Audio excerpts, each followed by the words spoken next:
मैं आपका फैन हूं, मैं आपकी रिपोर्ट्स देखता हूं, मुझे बड़ी खुशी हुई आप यहां पे हैं। देखिए, कई हमारे बीच में लोग हैं, कुछ विद्वान लोग, कुछ मिसगाइडेड लोग, जो हमेशा हमारे जो इंटरनल इश्यूज हैं उनकी निंदा करते हैं। एक व्यक्ति है, मैं आप नाम नहीं लूंगा पर आप समझ जाएंगे, कोई एक पत्रकार कोई स्पियोनाज में, स्पाइंग में उसके जाल में आ गया है, तो उसको वो फ्रीडम ऑफ द प्रेस का इश्यू बना रहे हैं। अब कहां स्पियोनाज, स्पाइंग और कहां फ्रीडम ऑफ द प्रेस। दूसरा, हमारे लॉज जो हैं वो बिल्कुल ट्रांसपेरेंट है। अगर आपको टैक्स देना है, किस स्लैब से देना है, वो बिल्कुल क्लियर है। अगर कोई नहीं दे रहा टैक्स और हम नोटिस भेजते हैं तो कह रहे ये फ्रीडम ऑफ द प्रेस का इश्यू आ गया। अरे भाई, अगर जो लेजिटिमेट इन्वेस्टिगेशन एजेंसी होती है टैक्स में, it's a very mild this thing.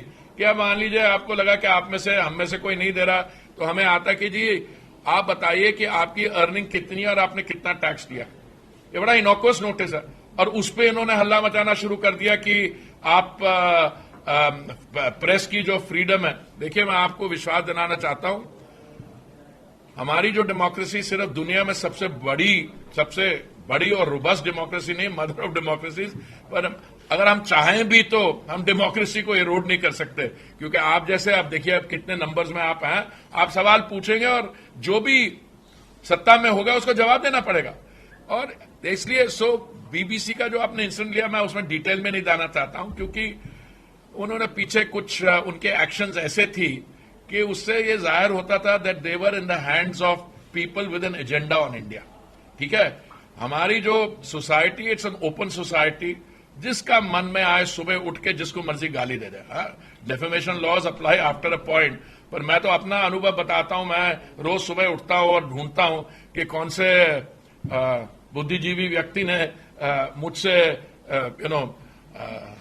रिश्ता जोड़ने की कोशिश किया। मैं, this is the reality. But हम लोग जो पॉलिटिक्स में आ गए, हमारा थोड़ा स्किन भी थिक स्किन्ड हो गया। But so I will answer it in दो